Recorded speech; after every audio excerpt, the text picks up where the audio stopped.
Good evening, everyone. I'd like to call the Board of Selectmen's meeting for the town of Stockbridge, August 26, 2021 to order.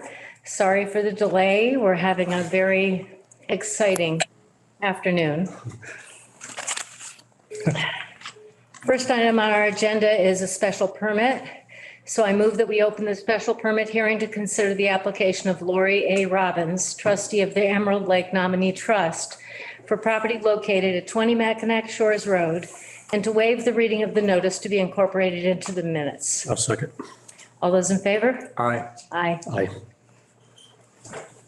And From here? The chair, either one. Or from the chair? I would prefer the chair. Okay. For the record, my name is Lori Robbins, representing the applicant. I happen to be the trustee of the property owner as well.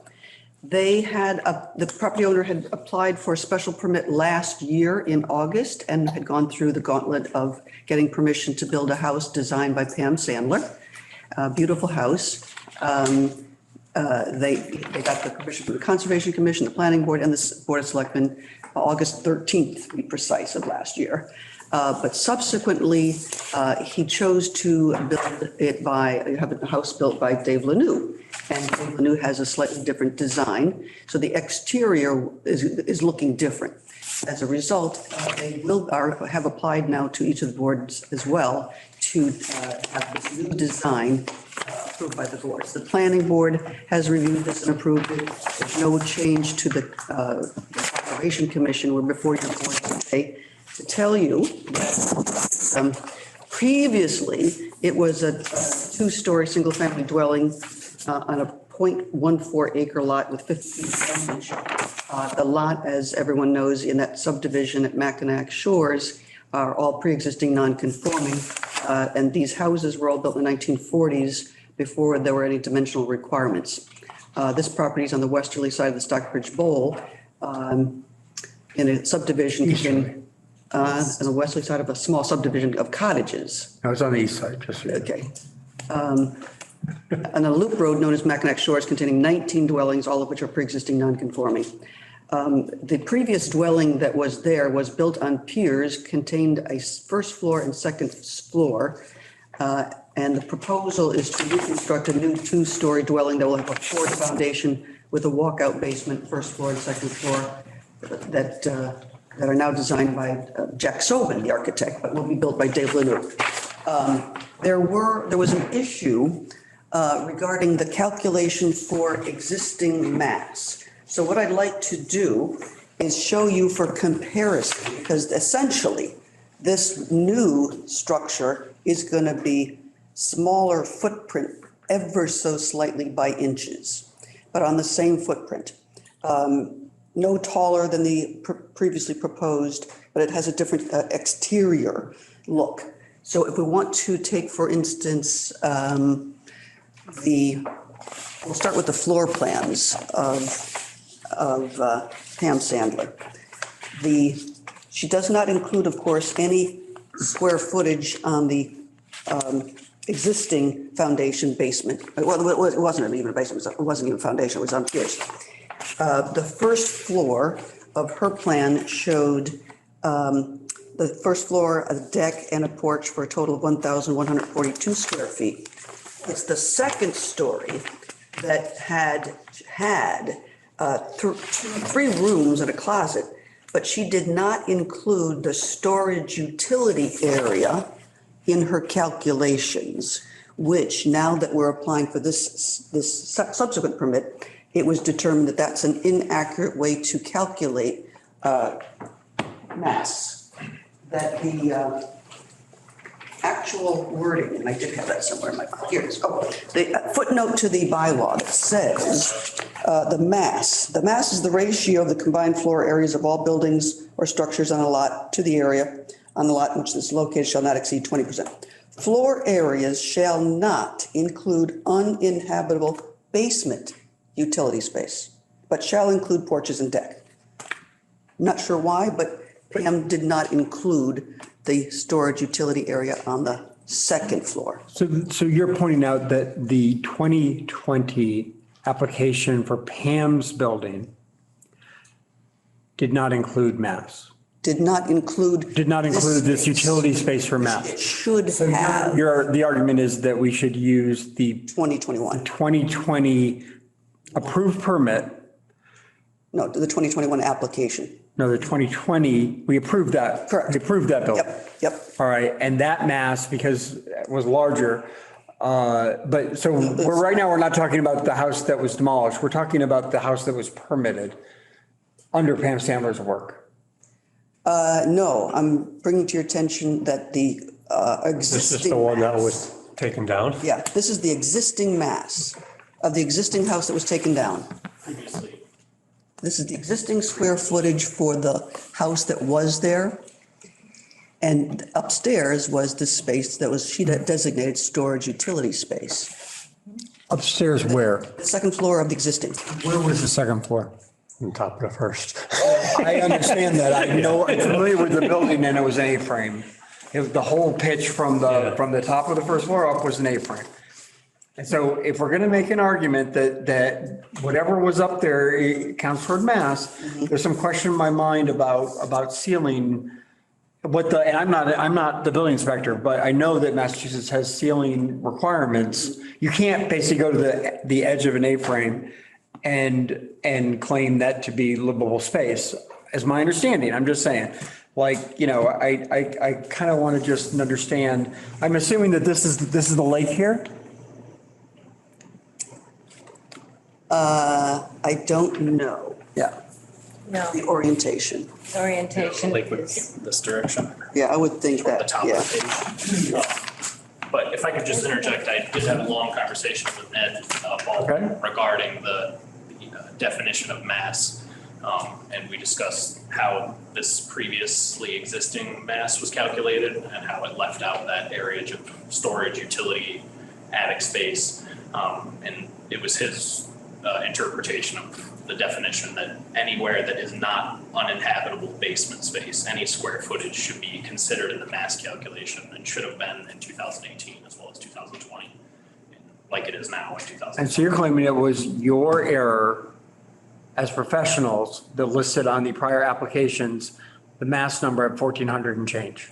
It was Foresight's and Pam Sandler's error.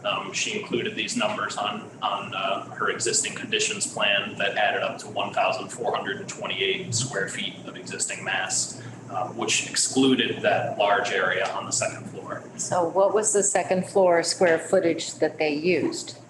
286. What is it with that? Without it, it should be 988, or I mean, Including it. including the entire second floor should be 988. It was 280, what was the Okay. first, 286? It was shown as 286, but the calculations including what was excluded is, 988 square feet. And the first floor is, interpreted correctly in both applications of 1,142 square feet. So adding in that 988 arrives at the now 2,130 square feet. It's the house. Okay. It's a Cape Cod with a dormer, with a shed dormer. So here's where my confusion stems from, is I have the assessor's card for the house that was demolished. It's now gone. But this is the card for that, and it shows the first floor as being 936 living area. Attic expansion finished, which I'm presuming is probably that shed dormer area. That's 62. And then 3/4 story, because it's a 1 3/4 story building, of 291. And then 96 for the deck. And so the living area total on the card, 1,289 plus the 96. And that comes up to 1,385.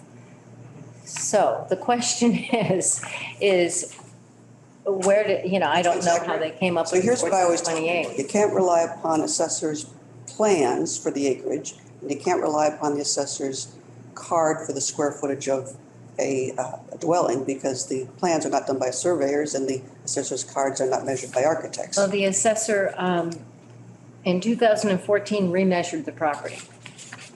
So that's my question in terms of why do we have this discrepancy and how can it come up to 2130? So what numbers are you using to calculate your 2130 specifically? So Using the dimensions, the dimensions of Pam Sandler's field measured existing conditions plan of the previous structure. We can't attest to the accuracy of the assessor's information, but judging from, we used Pam I think Sandler's. that's where the utility room was right there. Yes, so he's suggesting that this is a utility area, but you can stand up and use it as a utility area.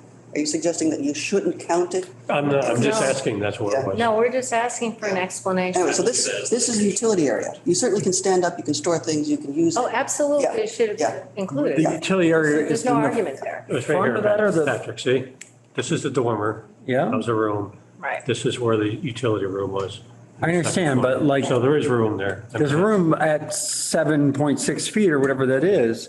You can't you can't look at that and go to the edge. It's not considered space in an attic space, even if finished or unfinished, you can't, the building code has minimum places where the roof comes to in terms of a height before you can start counting space. Wow. And my larger point is that you guys have put us in a difficult position.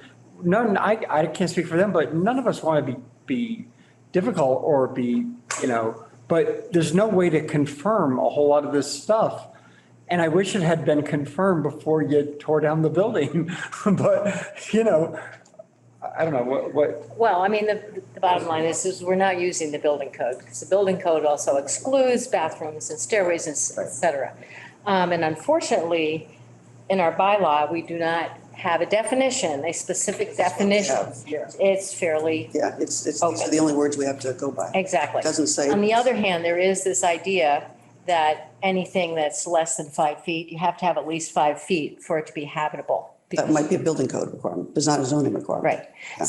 But we don't have that specific. I'm just asking for how exactly you did come up with that number. Yeah, using these exact dimensions here located, which you can see differ from the inside dimensions listed here, say 36 feet to 38 feet, 3 and 1 3/4 inches. So whether, like you said, you What's the include wall square- space and things like that in livable space, I'm not sure, but that is how we arrived at those. What's the square footage of the 2020 plan? The 2020 plan? Yeah, The mass 2021? or that's the last one we just signed off on. Mass. the that total was- mass? Are you asking for the total mass or What the was the total square of each floor? footage? No, just the square footage of the, It previously existed. Right here. no, of the- 1428 is what it was claimed to be. 1428 and 1428. This is the 2020. Should be 2130 if you include this area. That is the discrepancy between those two no, numbers. no, it's just the square footage of the foundation plan of both. On the second floor, No, the foundation plan, square footage of the house itself. Footprint? Are you asking what- 1,142 square feet is the footprint of the previously existing structure. So what was the footprint of the one we signed off on? In 2020, Yes, Same. was the one that what you're asking for? Coverage is exactly the coverage same. is different from mass and. And so I'm talking about the coverage. It's the same, it's on the same footprint. Yes, and yes. it is, you approved the same footprint in 2020 and this new Yes. design in 2021. It's the same will footprint. be ever so slightly smaller. Okay, so you're not adding any more. Correct. There'll be no more increase in coverage. The existing whatsoever. coverage was 1,142. The existing coverage is 1,142 for both of them. Yeah, the footprint, it remains exactly the same. The second floor square footage for 2021 is what number? The second floor square footage, The new building. My question, what's the difference as long as the footprint's the same? As long as it's pre-existing non-conforming, as long as it's less than. It's not more non-conforming. Well, then I It have doesn't one make more a difference what they question. put on the inside. And I did speak to Ned in his understand, with the building code as it's listed right now, Yeah. right? You would take just the dimensions, the 38 by 26 for each floor. That's the envelope. That's, it That's max. uses the And math what you do inside, calculation. you do inside. Now, whether or not an A-frame, those ends, could or couldn't have been. Not an A-frame. It's a No, the old house. The attic. Right, oh, house. sorry. It's a Sorry, so but it it's- still has that part. That would have to be something if we didn't want to include uninhabitable spaces, the dormer, the ends there.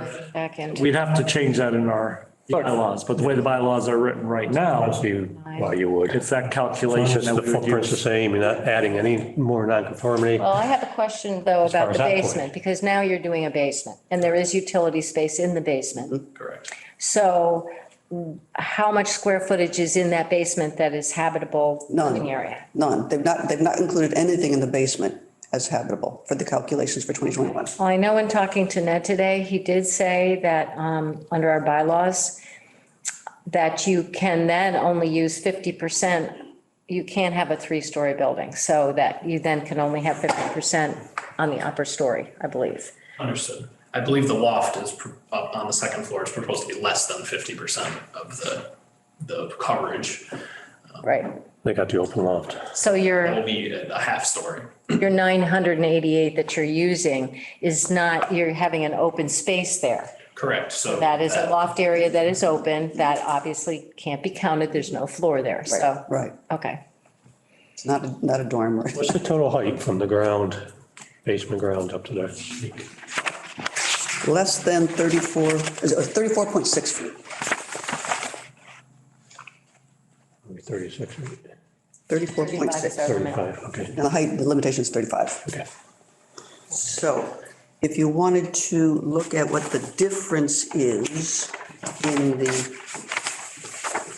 visual on the exterior, we have those as well.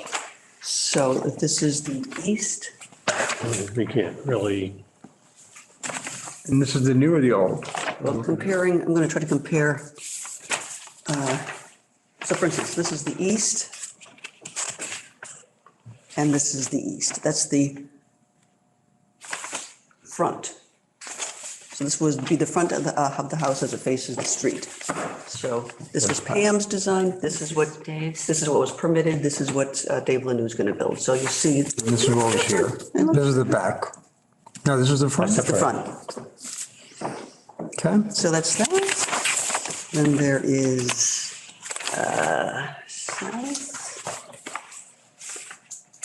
south. Okay, here's the south elevation as it faces one of the neighbors. A little bit different window package. But it is on the exact same footprint, actually a little bit smaller. One of them is a little bit smaller. This is the west. This is the north. This is the north. I have it on the back. So that looks a little different. And then we have one with the west. But Charlie, you're right, it does not exceed the old building. Yeah, that's, the only difference is instead of Both the, would, instead of the dormers, you're going full 2-story. We've dropped off the original one. Which isn't actually, it looks like that. Now, where is the plan for the basement? That's it? That is in the tax opens plan. So these are all Pam's. Okay, this is the first floor plan. That's Jack Sutton's plan. This is the basement plan. That's Pam's saying, where's the basement plan?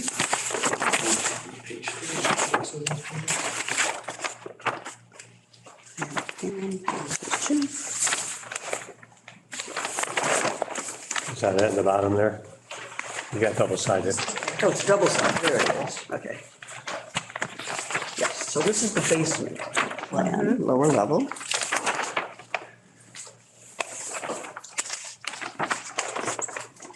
and what goes in all that space in the lower level? Besides mechanical and utility? What is this space going to be used for? Canoes, boats, paddle boards, Storage. storage. Without the tank, correct?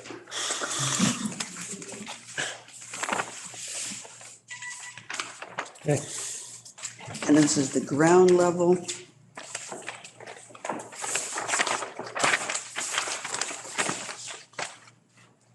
That's the Pam's, I'm sorry. Where's Jack's? Servants, just Jack Servants. Do you have a better set of just Jack Servants? These are Jack, these are the current ones. Okay, all right, let's use those. So main level is, this is the first floor. There'll be a porch, come in the front door, first floor level. And then the second floor, the upper level. Here's your loft. This is open space. So that's all the open space. It's just this habitable space. This is not habitable. This is open, Right. open space. So, So it appears that there's at least 50% of open space. Correct? yes. So, Michael, when is our deadline to act? To vote? I'm trying to remember the date of the application. Sorry, with everything that's gone on today, July 14th. July 14th. So I'll get the special permit. Or do you happen to know that, Lori, off the top? No, I never commit this to memory. I know where to look for it. Go into it right now. Yes. That usually an issue.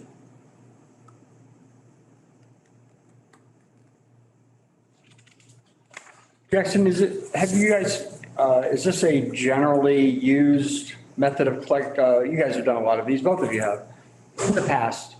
Can you point to some projects where you've used this method of calculating mass? Yeah, typically, we would calculate mass based upon But the project, can you point to specific, if we asked you to for like for the next meeting, could you give us some examples? Because, what I'm uncomfortable with is, I've gotten different advice from professionals who work for the town, between town council and what I'm hearing from the building inspector. And I kind of just want clarification because, if this is an acceptable way of calculating mass, so be it. But if it's not, I'm not very interested in setting a precedent here. So, I kind of want clarification, Yeah. just around, look, I can't come up with some addresses off the top of my head, but I can absolutely find a project or two or three that we have done in the past where we've calculated mass based upon field measure drawings by architects and reference those with the field surveyed footprint of the existing building. To my knowledge, that is the best, the preferred way of calculating mass. So yeah, I can provide some examples if it's necessary. But if your question is it appropriate to include the floor space to the edge of the floor, even though it's a dormer? I'm asking very uninformed questions because this is not what I do for a living. This is way outside of my wheelhouse. And what I have to do in my position is rely on the folks, the people who come to us to make sure that we all follow the same rules. And that's all I'm trying to do here. And so it's got to be, in my mind, Michael and my colleagues who have more experience than me in this, as well as our town council and our building inspector. They're the folks I want to rely on in making this decision. But I'm going to want to hear from our town council. And as long as everybody's on the same page that this is legit. Way to make But I want to hear from them because, Well, if you accept that this is correct. last Friday, it was indicated to me that the mass should be 23.4 by at least If one of we those accept folks. this So, is maybe correct. now that we have more of this information out, that's changed, but I'm not, It's the original or the, I got to rely on them. Well, that's not. So what we're who's getting going at. to This is- define But it's how you their measure Change This design. is the 14th. of, maybe Ned Baldwin? James is like- I'm not even sure the interior is the issue. I really want to, now we have a record, we've got a tape, and not, all I'm asking is, well, let's not talk over each other. But what are your thoughts? I don't know. Well, if you're not comfortable to make a decision now, we can continue this to date certain. I would have no prefer if you guys problem. could give me a chance to talk to Ned and to Donna and just make sure that Ned, Donna, and Michael are all on the same page as to what this presentation was. And that would provide me with more comfort than I would have if we were to vote. And obviously, we all need to vote together, and I don't want to be that guy. So I would rather you guys give me just a chance to just, review it. When's the next meeting? Well, our next meeting is actually 9/9, but I see no reason why we couldn't, if you two agree, we could hold a special meeting just for this. And that would Okay. be on 9/2, that's next Thursday. Michael, you've talked to all of these folks. What are your thoughts? I did speak to Ned today, and I think with the clarification on how it's being calculated, it does. But if you want to speak to each of them yourself. Or with you. I just feel like, this is complicated enough where I'm outside my comfort zone to like sort of, Like I said before, when we first saw it, it definitely was like, well, wait a second, there's definitely something wrong here. There's different. Yeah, sure. Than I think it was, as you pointed out, Patrick, correct, to question. is that okay with you guys? I mean, what do you think? That would give us, Do it, 9. give you the time to confirm. I'll make the motion, we continue it to 9/2. Thank you. I'll second. All those in favor? Aye. Aye. Aye.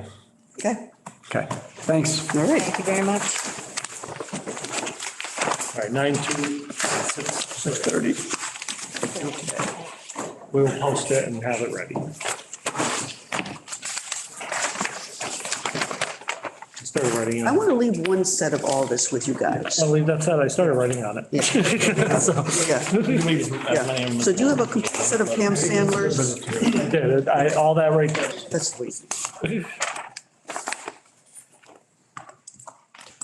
okay. Right. Thanks. Thank you all for your time. Now on to the next series item. Soon. So next on the agenda, we have Hillary Deely here from Laurel Hill Association, who has an announcement. Where would you like me to? Either there or the chair. Either place. Hi. Yeah, my name is Hillary Summers Deely, and I am the brand new president of the Laurel Hill Society. And just like Parks and Recreation, I fashioned myself after Leslie Knope. So I have a binder here that has absolutely every inch of what we're doing this Sunday. However, I thought it would, Saturday, Lord, thank you, Patrick. You still have a memory. So what I thought is I have never come before you guys. I wanted to say hello.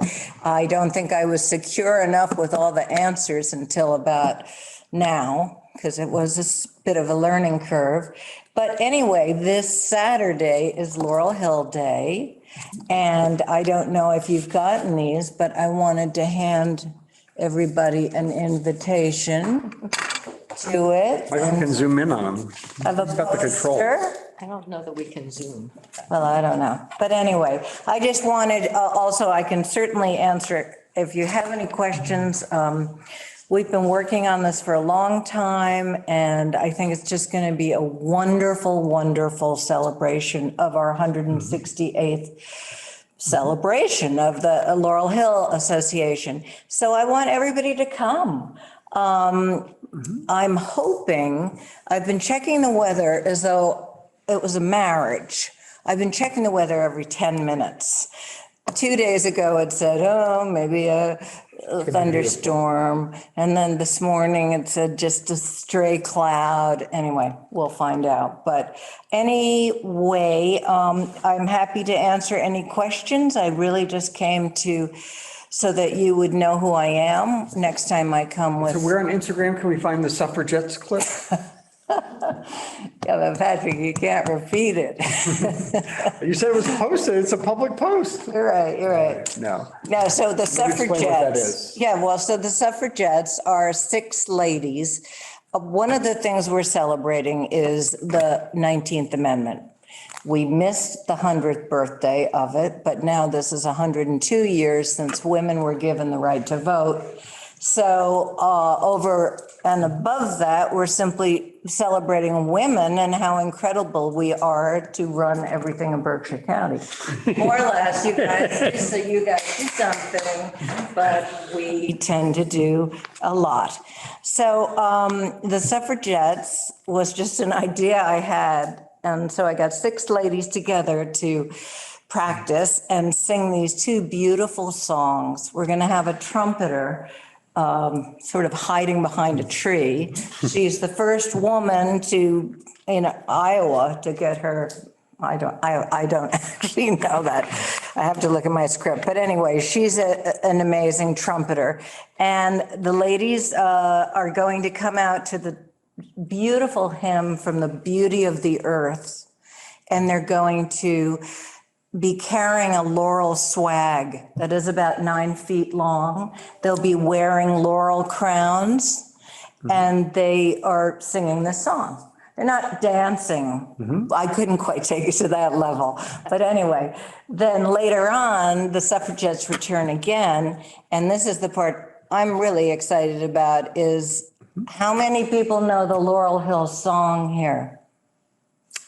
How many people have ever heard of it? I've heard it. Heard it.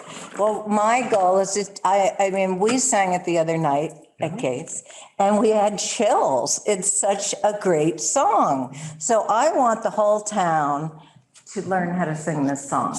So the suffragettes are going to be like our cheerleaders and the trumpeter will play the song and then we'll hear it. And then we all have large print lyrics in our, because even the suffragettes can't read the small print. So, so we have a wonderful keynote speaker, Jenny Kasanoff from Barnard College, who's written many books and won many awards. One of her latest books is called Edith Wharton and the Politics of Race. So that'll, totally ties in perfectly. And she's working on a book now called The Right, W-R-I-G-H-T, to Vote. So that was really perfect that she's our keynote. And what else are we doing, Patrick? I just think like long before we had Tanglewood, or we had the Botanical Garden, or we had all these great summer things to do around here, Chesterwood, everything else. In 1853, a lady on a horse realized this town could use some improvement, and she founded what became a national trend, which was civic improvement organizations and beautification. And Laurel Hill Days was the premier summer event going back for 170 years, where people in Stockbridge would come together and celebrate the end of summer. And I think that, you look at some of Clem Kallish's photos from the 100th anniversary, there were like 400 townspeople there. And personally, I just think it would be great if we all got together and celebrated the end of summer at your event on Saturday, but. I agree, we'll do the best we because can. I know you will love it. I mean, but you just gave my speech, so I did. that's okay. This is back here. Yeah, so where it is, it's right at the rostrum, and which I'd like to point out, because a lot of people don't know this, that Daniel Chester French designed the rostrum, and Augustus Lukeman, who's another local but famous sculptor, built it. So, that's a national treasure right there. And so many people, you talk to them and you mention the rostrum and they have no idea what you're talking about. So I think one of the jobs I have is to raise everybody's consciousness, I guess, and throw a light on this incredible, as you said, and I'll follow up with that. In 1919, the New York Times called this one of the most amazing associations in the country, which started the whole village beautification 20 years or 3 decades, actually, of using Laurel Hill as a model. Right. So I didn't want to give all the White Horse story, but I am going to give it. Hawthorne and, how Belleville going on their walks up there. I mean, my God. Everybody, this is like chock full of it. I know, and that's what I really want to get across, that it is so, we have 17 properties that we manage, and that's where the learning curve sort of came in. I'm like, 17 properties? I thought there was one, but there are 17, and all over, almost 500 acres, or 462 acres, I think, in the town of Stockbridge. So, I mean, it's a wonderful cause to support. It's going to be a fun afternoon. The Red Lion Inn is doing all the food for free for us. They actually came to me. That's unheard of. And the one thing you didn't mention is, what is the cost again? Zero. It's free. It's a free event. Where does that happen in the Berkshires in 2021? I don't know. but, Pitched enough. okay, okay. It's up to you, though. No, you caught me on, I could have told the whole story, but that's my speech. Good. So anyway, I hope you can come and you'll spread the word maybe to other people that they really will enjoy it. And during the afternoon refreshments and the fellowship part, you'll get to meet a lot of new people that I think I'm pulling in because they're my friends from other towns, and it's just going to be fun. Well, I mean, also I wanted to mention, you do have a rain date just in case you don't luck out on Saturday. There is a problem with that because it turns out that our speakers cannot stay. Oh, However, so we The rain have, gym. we have the gym. right, I know you have. Oh, as opposed, but that is a misprint because I didn't know that these speakers are in such high demand that they can't spend a night here. They have to get out right away. But yeah, it'll be in the town gymnasium if it's a washout. But after all the work we've done, we've restored the rostrum, we've you're going to love it. It looks fabulous up there. So if you will come. So that's all I have to say. I hope I Thank can you. come. Thank you very much. 2:00 and bring bug repellent. Okay. That's one Yep. major thing, but it just can't be DEET, right, Patrick? It has to be, no, I'm just teasing you. Or fly swatter for, once in a while, a mosquito might come by. That's it. Okay, well, thank you all so much for allowing me to. Thank you. To meet you and talk to you. And Saturday. I'll see you Saturday. Okay. Next on our agenda, we have Harvey Waller with us, and he has an announcement to make. Good evening. I think this is the 9th time I've come before the board that say we're going to try to do a coaching weekend. It's Columbus Day weekend, and it's 3 days. It's Saturday, Sunday, and Monday. We know you, but maybe tell people who watch sort of what we're talking about. Yeah, so the horse-drawn 4 horses and a coach. They're usually very historic coaches. There'll be 8 or 9 of us this year, and so we travel through the 2 towns, Stockbridge and Lenox, going to 3 different places. Each drive is about 12 miles out and back with the 4 horses. So we try to have it where we stop for lunch because the horses rest and we get fed, and then we come back. The first day we're going to go to Elm Court. We leave at Orleton Farm. That's something like, I have it here, my notes, 10:45. And we arrive, it takes us about an hour to get up to Elm Court. And the public is invited to come and view the coaches, bring a picnic lunch. And we have a little program at the time where we have an announcer explain what you're seeing. Those coaches are turned out very historically. The harness and the coach and the appointments on those coaches are very exacting with our group. So we have someone there that'll explain that. And then the coachmen have lunch, and then we go back to Orleton Farm. Then it's a very fun event for the coachmen. So Saturday night, we have a very, very nice dinner. I think Carol Owens will be with us. She's a speaker with us. We have a number of speakers that night. And then Sunday, we're off.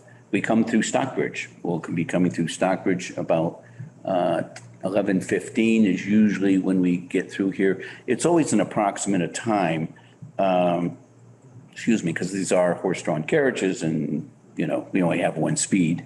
So we get here about usually 11:15 to 11:30. And then we go to a private residence for lunch. And then we come back through Stockbridge about 2:00, 1:30 to 2:00 is roughly what we do. And normally there are a number of people in town that watch the coaches go by. Oftentimes when we're on the road, we see the same people at different locations. It was very cool, actually, but we're followed. So we kind of like that. And then Sunday is the longer run. We're probably about 14 miles. We go from Orleton Farm through Marion Fathers and weave our way through Highland Farm. And we stop at Highland Farm for a visit. They're very kind for coffee and something, donuts, and they're very kind to us. And so, and from there, though, we head over to the Mount. And at the same time, we have a presentation of the coaches for the general public at the Mount. It's two public events. Two public- Home court, or one of the. Two public events there, and then a viewing of us as we go through Stockbridge on Sunday. And then if people would like to see the horses move off, they can come to the farm as well before we move off. This should all be on the website of Berkshire Coaching Weekend. And hopefully I sent this, I don't know if you all got the schedule. Did you get it, by the way? I didn't see it. I haven't seen. Oh, okay. My electronic ability may be weak. So I thought I sent it, but it's got the schedules and there's, and I could leave this for you as well, since you haven't gotten it, but there's also some history of Lennox and the coachmen from 100 years ago, and really why Lennox and Stockbridge is important to the coaching world is there were 5 members of the coaching club that lived in Lennox, Skimmerhorn, Harris, Sturgis. There were 5 of them, and it was unusual to have 5 members of the coaching club here. So 100 years ago, they coached here with Alfred's, let's see, it was Westinghouse's wife, Brocklebank from England would come over. So there's great history that's written about it. And so we have a couple of pieces that's written about it. So we try to carry that tradition, So we'll be on the roads, and I think I'm here just to kind of let you know what we're doing, so. It was all worked out with Chief Finley there. We always work out with the chief, and we're always You do. very pleased how all that works, so. That's great. So, and with that, he coordinates with the Lennox Police as well, so. Well, I always look forward to it, so. It's great. I go right by, I live on Hawthorne Street and you all always go right by it. It's amazing. Oh, very nice. Oh, very nice. All right, thanks. Weather will be there, and I'll leave you this as well. This, you were supposed to get it, but anyway, there be. It's a schedule and some. Okay, if we're all set? Yeah, Thank you. Very much, Harvey. okay. Nice seeing you, Say Harvey. hi to Nice to see you all. I shall. Yeah, bye-bye. Take care. Okay, let's see. Next on our agenda is review for approval, ABCC requested corrections to Stockbridge Golf Club application for change of manager and new officers. And apparently there was some missing information on what they had sent in originally, and that's now filled in. Right, so we just need to, the information's been corrected and you guys just need to sign the information and send it on. Okay, And there's the licensing authority.